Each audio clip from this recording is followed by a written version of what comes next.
Welcome to now officially day one of the G7 Leaders Summit in beautiful Kananaskis, Alberta, Canada. My name is Onest, known as Onest Press across the socials, and I'm here to guide you through official day one. Yesterday, I recorded a recap where I described the arrival of the delegations, and today, this day began with a highly anticipated meeting between Prime Minister of Canada, Mark Carney, and President Donald Trump. And Donald Trump arrived about 45 minutes late, and this was followed by a brief interaction with media, which was kind of awkward.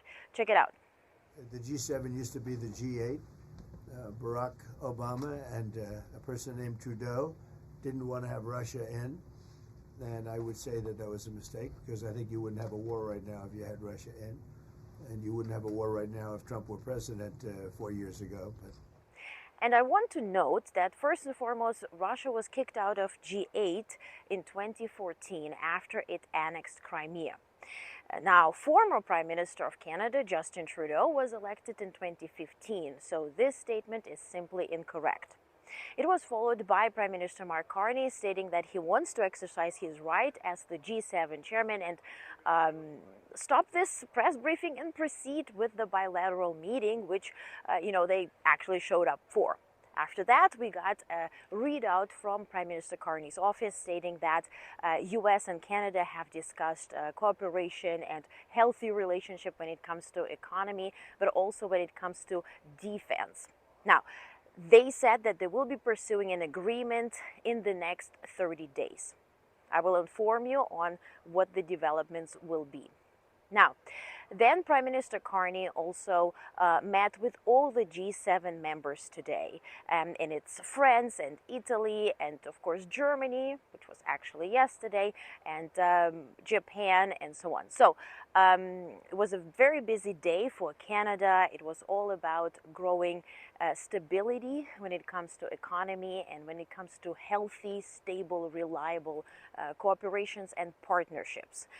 They also have announced a couple of specific agreements, for instance, also with Japan, which I described in detail in today's news briefing. And if you just visit, it's a free link in the description of this video, so you can just get the real data and facts and be very well informed about the details of today's meetings.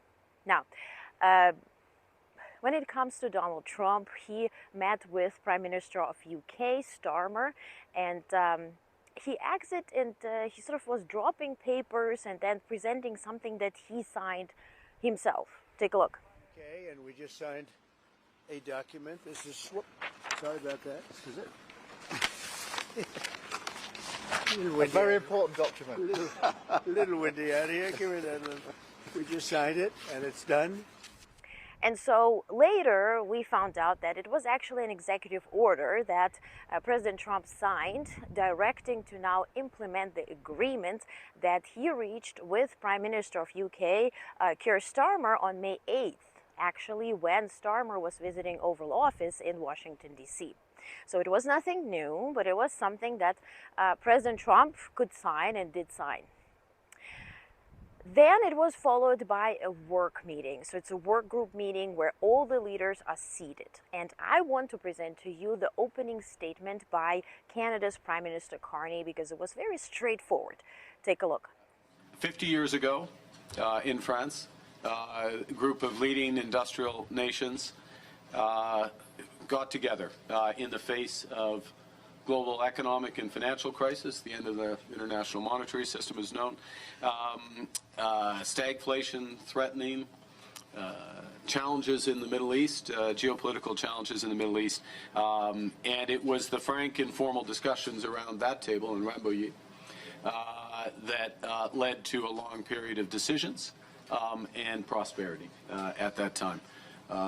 Alors, nous avons la chance d'avoir le doyen du G7 avec Monsieur le Président maintenant. And then following the fall of the Berlin Wall, the G7 gathered to integrate those countries that had been behind the Iron Curtain of communism and to accelerate the flow of capital and trade to the developing world. 23 years ago, the G7 met here in Kananaskis. We were just talking about it. And that was when the world was still reeling from the aftershocks of 9/11, another turning point in history. And amongst the many decisions taken were control of the spread of weapons of mass destruction, a subject that we'll be coming back to. So as I said, we're meeting at one of those hinge moments, those turning points in history. The world's more divided and dangerous. Hostile states and terrorists have expanded their capabilities and their reach, threatening global security in our local communities. Global commerce, energy systems, even intelligence are all being rewired. Nostalgia isn't a strategy. We have to change with the times and to build a better world. And some of you, such as you, Mr. President, have anticipated these massive changes and are taking bold measures to address them. All of us around this table are reinforcing our militaries and security services for the new world. See, very straightforward, very urgent, also stating that let's not think about the past and history, but let's think about the future. Let's focus on what we can do to prevent this world from actually going full bananas, right, as we see. Now, then we media heard that they are struggling to reach an agreement. The G7 was trying to get all the signatures together to advise Israel and Iran to first achieve a ceasefire. Now, President Trump would not sign it. He was declining to sign it. And then we saw a Truth Social post. And as you see here on the screen, he says pretty much that the deal between the United States and Iran has failed. And then he's directing everybody in Tehran to start evacuating.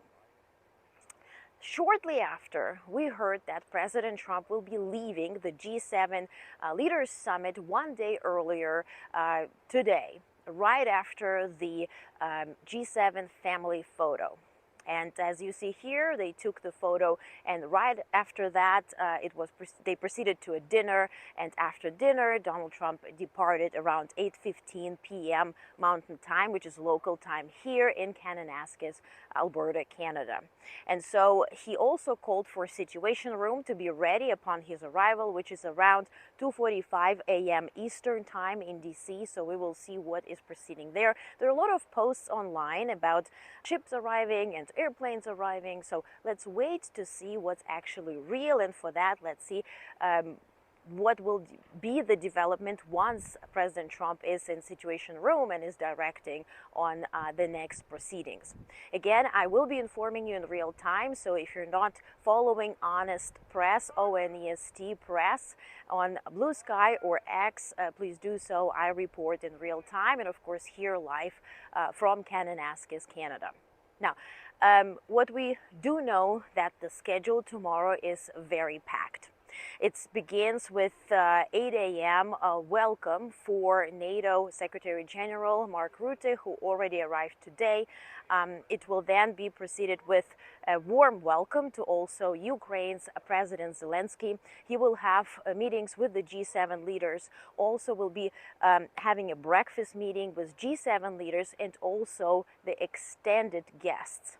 And so Prime Minister of India Modi has arrived today. He is joining. Also Brazil's Lula is joining. He also arrived. And Mexico's President Claudia Sheinbaum also arrived today, and they're joining tomorrow.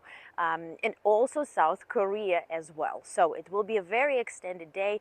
I included Mark Carney's itinerary into today's news briefing. So again, the link is in the description of this episode. Go check it out, and it will be very packed. And I will be, again, reporting live on everything as we proceed with the day. So thank you so much for watching. I hope it was helpful. Please comment, like, share, follow, whatever you got to do. Let's do it so we can meet here again.